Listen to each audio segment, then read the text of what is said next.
மகிமைப்படுவதாக. இதனால் இந்த கால வேளையிலே கர்த்தர் நம்மை அவருக்கு பலப்படுத்தும்படி நமக்கு தருகிற வார்த்தை மீகா தீர்க்கதரிசன புஸ்தகம் அதனுடைய 7வது அதிகாரம் அதனுடைய 20வது வசனம். தேவரே பூர்வ நாட்கள் முதல் எங்கள் பிதாக்களுக்கு ஆணையிட்ட சத்தியத்தை யாக்கோபுக்கும் கிருபையை ஆபிரகாமுக்கும் கட்டளையிடுவீராக. கர்த்தருடைய பரிசுத்த நாமம் மகிமைப்படுவதாக. இந்த வசனத்தை கொண்டுதான் தேவ யோசனைகளாகி நம்மை இன்று அவற்றில் பலப்படுத்துகிறார். இந்த வசனம் ஒரு பிரதானமான காரியத்தை தேவனைகளாகி நமக்கு கற்றுத்தருது. பூர்வ நாட்கள் முதல் கர்த்தர் ஆணையிட்டு கொடுத்தது என்ன தெரியுமா? அவருடைய சத்தியமும் அவருடைய கிருபையும். கிருபையை ஆபிரகாமுக்கும் சத்தியத்தை யாக்கோபுக்கும் கட்டளையிட்டு என்று இந்த வசனம் காண்பிக்கிறது. அப்படின்னா இந்த வசனத்துல முதலாவது கிருபையை ஆபிரகாமுக்கும் சத்தியத்தை யாக்கோபுக்கும் கட்டளையிட்டு அப்படின்னு தான் எழுதியிருக்கணும். ஏன்னா தலைமுறையின் பிரகாரம் பார்த்தா ஆபிரகாம், ஈசாக்கு, யாக்கோபு. ஆபிரகாமின் பேரன் தான் யாக்கோபு. ஆனா இந்த இடத்துல சத்தியத்தை யாக்கோபுக்கும் கிருபையை ஆபிரகாமுக்கும் கட்டளையிட்டீர் அப்படின்னு சொல்லியிருக்கு. என்னதான் ஆபிரகாம் யாக்கோபுக்கு முன்பாகவே தோன்றின ஒரு மனுஷனா இருந்தாலும் இந்த இடத்துல ஆண்டவர் சத்தியத்தை யாக்கோபுக்கு கட்டளையிட்டார். அதனால யாக்கோபின் பெயர் தான் முதலாவது எழுதப்பட்டிருக்கிறது. அதன் பிற்பாடுதான் ஆபிரகாமின் பெயர் எழுதப்பட்டிருக்கிறது.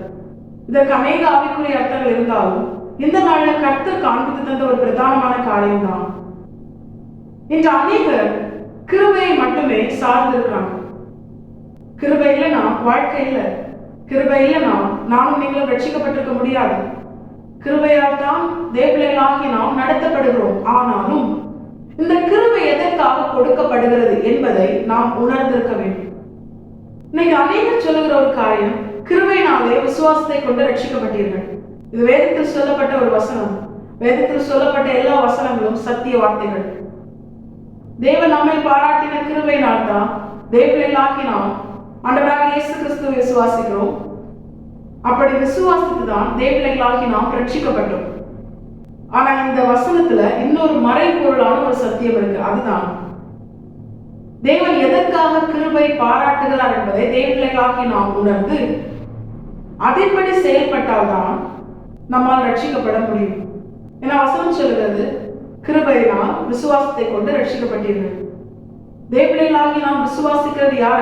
ஆண்டவராக இயேசு கிறிஸ்துவ. நமக்கு அந்த கிருபையை தந்த தேவன். அந்த தேவன் சொல்கிறார், நான் கிருபையை ஆபிரகாமுக்கு கட்டளையிட்டேன். நான் அதோடு கூட எல்லாத்தையுமே முடிச்சிடல. அதன் பிற்பாடு சத்தியத்தை யாக்கோபுக்கு கட்டளையிட்டேன். ஆபிரகாம், யாக்கோபு இது எல்லாமே ஒரே காரியத்தை தான் குறிக்கிறது. அதுதான் தெரிந்து கொள்ளப்பட்ட தேவ பிள்ளை, தெரிந்து கொள்ளப்பட்ட தேவ ஜனம். அப்ப கிருபை எதற்காக கொடுக்கப்படுகிறது தெரியுமா? ஆண்டவர் என்ன தெரிந்து கொண்டார், அதோட எல்லாம் முடிஞ்சது, இனி நான் என் மனம் மாசம் விரும்புகிற பிரகாரம் வாழ்வேன். அப்படி அல்ல. கிருபை எதற்காக கொடுக்கப்படுகிறது தெரியுமா? கர்த்தரால் எழுதி கொடுக்கப்பட்ட சத்தியத்திற்கு கீழ்ப்படிய, இந்த சத்தியத்தை விசுவாசித்து அதன்படி செயல்படும். அப்படி செயல்படுகிற மனுஷன் தான் ரட்சிக்கப்படுவான். முடிவு பரியந்தம் நிலை நின்று ரட்சிக்கப்படணும். அப்படி முடிவு பரியந்தம் நிலை நின்று நாம் பெற்றுக்கொள்கிற ரட்சிப்பு தான் நித்திய ரட்சிப்பு, நித்திய ஜீவன், பரலோக ராஜ்யம். இதை இன்னும் புரியுற மாதிரி சொல்லணும்னா, யோவான் சுவிசேஷம் 1வது அதிகாரத்துல மோசேயின் மூலமாய் நியாய பிரமாணம் கொடுக்கப்பட்டது. ஆனா ஆண்டவராக இயேசு கிறிஸ்துவின் மூலமாய் கிருபையும் சத்தியமும் கொடுக்கப்பட்டது. மோசேயின் மூலமாய் கொடுக்கப்பட்ட நியாய பிரமாணத்துக்கும் ஆண்டவராக இயேசு கிறிஸ்துவின் மூலமாய் கொடுக்கப்பட்ட சத்தியத்திற்கும் என்ன வித்தியாசம் தெரியுமா? மோசேயின் மூலமாய் கொடுக்கப்பட்ட நியாய பிரமாணத்தை காட்டிலும் ஆண்டவராக இயேசு கிறிஸ்துவின் மூலமாய் கொடுக்கப்பட்ட சத்தியம், கிருபையின் பிரமாணம் இன்னும் கடினமானது. பழைய ஏற்பாட்டுல நியாய பிரமாணத்தின்படி கொலை செய்கிறவன் தான் தண்டனைக்குட்படுவான். ஆனா புதிய ஏற்பாட்டுல தன் சகோதரனை பகைத்தாலே அவன் தண்டனைக்குட்படுவான். அப்ப நியாய பிரமாணத்தை காட்டிலும், மோசேயின் மூலமாய் கொடுக்கப்பட்ட நியாய பிரமாணத்தை காட்டிலும் இயேசு கிறிஸ்துவின் மூலமாய் கொடுக்கப்பட்ட கிருபையின் பிரமாணம் கடினமானது. ஆனா இன்று நானும் நீங்களும் இயேசு கிறிஸ்துவின் மூலமாய் கொடுக்கப்பட்ட கிருபையின் பிரமாணத்தை ஏற்றுக்கொண்டு அதை பாரமாய் நினைக்காமல் அதற்கு கீழ்ப்படிய நாம் நம்மை அர்ப்பணிக்க என்ன காரணம் தெரியுமா? மோசேயின் மூலமாய் கொடுக்கப்பட்ட நியாய பிரமாணத்திற்கு கிருபை கொடுக்கப்படவில்லை. ஆனா இயேசு கிறிஸ்துவின் மூலமாய் கொடுக்கப்பட்ட கிருபையின் பிரமாணத்திற்கு, அந்த சத்தியத்திற்கு அதோடு கூட அதை செயல்படுத்தும்படியான பலனாகிய கிருபை கொடுக்கப்படுகிறது.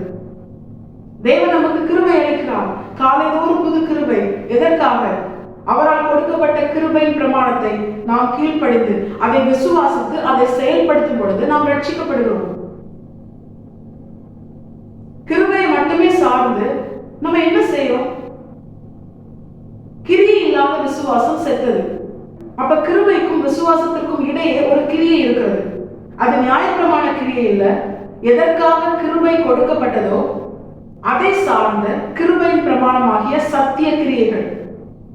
இன்னைக்கு அநேகர் பழைய பாட்டு தான் கிரியை, புதிய பாட்டு கிருபை அப்படின்னு சொல்றாங்க. பழைய பாட்டுல வெறும் கிரியை மட்டும்தான். புதிய பாட்டுல அந்த கிரியை செய்யும்படியான கிருபையை கர்த்தர் கொடுத்து நம்மை அதை செய்ய வைக்கிறார்.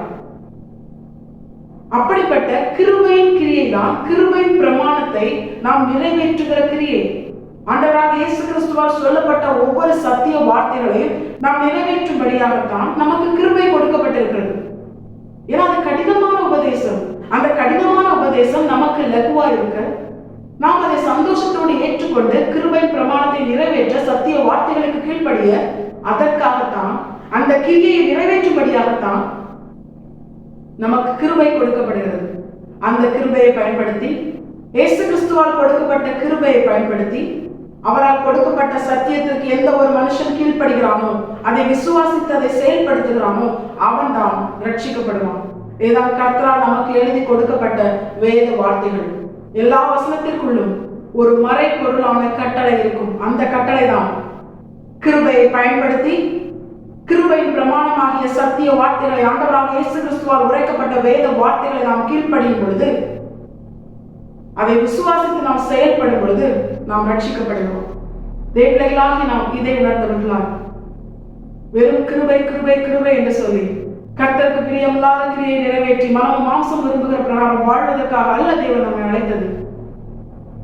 கிருபை எதற்காக கொடுக்கப்பட்டது என்பதை உணர்ந்து கிருபையின் கிரியையாகிய சத்திய வார்த்தைகளுக்கு கீழ்ப்படிந்து கிருபை சத்தியத்தை நிறைவேற்றவே நமக்கு கொடுக்கப்பட்டது என்பதை உணர்ந்து தேவர்களாகி நாம் கர்த்தருடைய வார்த்தைக்கு கீழ்ப்படிந்து வாழ்வோமேயானால் இம்மையிலும் ஒவ்வொரு நாளும் ரட்சிக்கப்படும், மறுமையிலும் அந்த நித்திய ரட்சிப்பாகிய நித்திய ஜீவனை பரலோக ராஜ்யத்தை சுதந்திரிக்கும் கர்த்தர் நமக்கு கிருபை செய்வது அதிக விஷயம். தேவர்களாகி நாம் இதை உணர்ந்தவர்களால் இந்த வசனத்திற்கு கீழ்ப்படிந்து வாழ நாம் நம்மை முழுமையாக கர்த்தரை பார்த்து அர்ப்பணிப்போம். கர்த்தர் தாமே இந்த வசனத்தை கேட்கும் அனைவரையும் ஆசீர்வதித்து வழிநடத்துவாராக. கர்த்தரை பரிசுத்த நாம் மட்டுமே மகிமைப்படுவதாக. மாரநாதா இயேசு வருகிறார். அழைத்து பெற அர்த்தப்படுத்துவோம். ஆமென். என்பலன் ஒன்றுமில்லை என்று நான் அறிவேன், அவர் பலனின்